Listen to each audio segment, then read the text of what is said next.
في هذا الدرس سنتحدث عن وحدات الإنذار اليدوية، ولها عدة مسميات أخرى تختلف من بلد لآخر، مثل نقاط الاستدعاء اليدوي أو مانوال كول بوينت، أو كاسر زجاجي بريكر جلاس، أو طبعا وحدات الإنذار اليدوي. فكرة عملها: في حالة ملاحظة أحد الأفراد في المبنى خطر أو وجود داعي لإخلاء المبنى من الأفراد، على سبيل المثال وجود دخان أو حريق أو خطر يستدعي الإخلاء، يقوم بالضغط عليها والهروب من المبنى. لذلك يتم وضعها في نهاية مسارات الهروب للأفراد، يعني بجوار مخارج الطوارئ. فكرة التصميم: يتم تصميمها في الممرات والأماكن المفتوحة بحيث نضمن أن لا أحد يهرب من المبنى إلا ويمر عليها، دايما جنب مخارج الطوارئ. يتم تصميمها بحيث نضمن أن أقصى مسافة يقطعها الشخص للوصول للكاسر هي 45 متر، في حالة طبعا أن الأفراد في المكان على دراية بالمبنى، أشخاص في شركة وعارفين تفاصيلها وطريق مسار الهروب، ففي الحالة دي بنصممها تكون تبعد 45 متر من أبعد نقطة.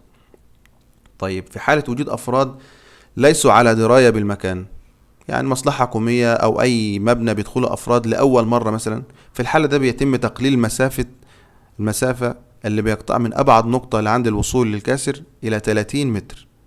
يتم تخفيض المسافة إلى 25 متر وتصل إلى 16 متر في حالة وجود مواد سريعة اشتعال في المبنى، أو المبنى يتواجد به أفراد محدود الحركة ذوي إعاقة حركية على كراسي متحركة.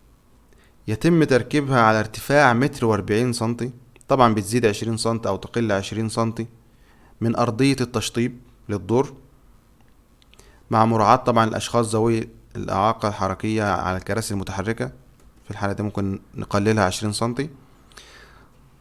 طبعا يتم وضعها على خلفية مغايرة للون الكاسر بحيث يسهل ملاحظتها.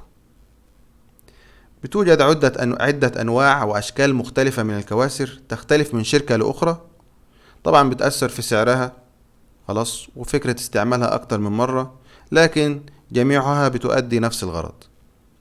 مثل كواسر استعمال واحد، عند الضغط عليها وكسرها بالشكل ده بيتم استبدال هذه القطعة أو الوجه بالكامل على حسب الشركة.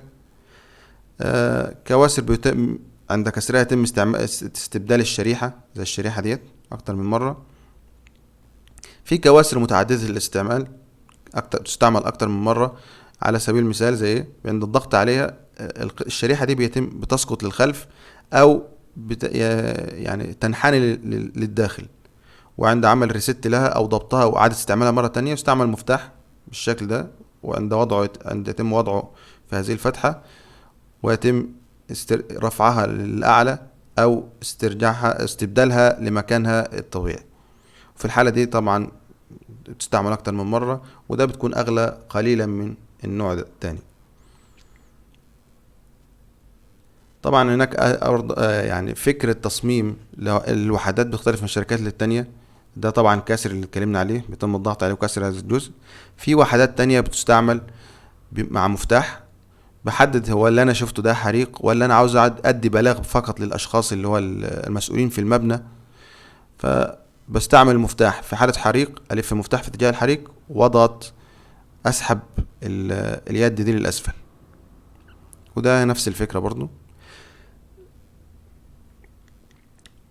في بعض الأحيان يتم وضع الكواسر داخل غطاء زجاجي حامي لها، طبعا بتستعمل في الظروف الجوية الغير ملائمة، زي احتمال وجود أتربة ومياه، أو ده عادة بتكون مش داخل المبنى، خارج تصميمها خارج المبنى، أو يكون داخل المبنى في حالة وجود أطفال وأنا أخشى من العبث بيها، فبيتم وضعها داخل حافظة زجاجية بالشكل ده أو بلاستيكية. هناك عدة أنواع ألوان لوحدات الإنذار، طبعا بتختلف باختلاف الوظيفة والغرض، التمييز بينها. بعض الكواسر بتستعمل لنظام الإنذار والغرض منها إخلاء المبنى، وده اللي شرحناه سابقا، وهو عادة بيكون لونها باللون الأحمر.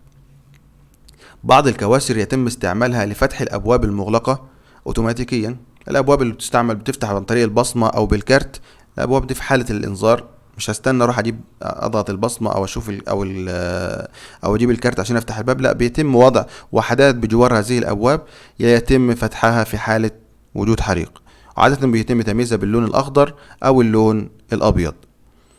هناك كواسر أيضا تستعمل لإطلاق غازات الإطفاء مثل غازات الاف ام والنوفيك وأنظمة الرغوة الأوتوماتيكية وغيرها من الأنظمة المستعملة في أنظمة إطفاء الحرائق، وسنتناول هذه الأنظمة في كورس منفصل لإطفاء الحريق قريبا بإذن الله.